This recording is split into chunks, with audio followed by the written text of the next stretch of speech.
sui.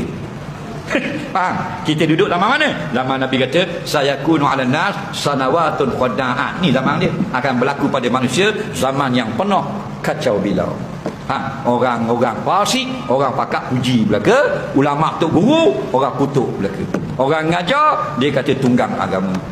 Orang ahli maksiat dianggap sebagai pejuang, orang hebat dan sebagainya. Ini zaman kacau bilau. Yukazzabu fiha sadiq, yusaddaqu fiha al-kadhib. Zaman kita orang pembohong dikatakan betul.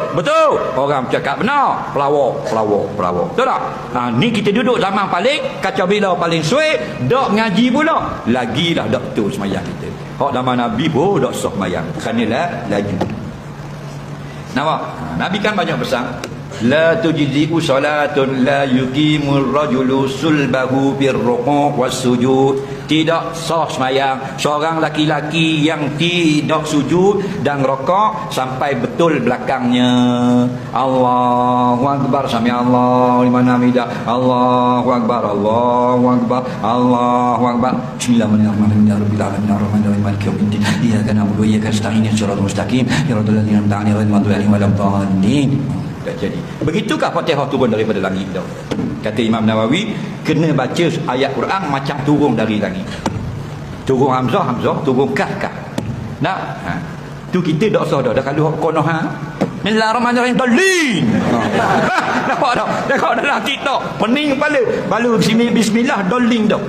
Dah mana ia akan nak budu, mana maliki yaumiddin. Faham? Ni bid'atun dalalatun. Bid'ah sesat ini. Soalan seterusnya.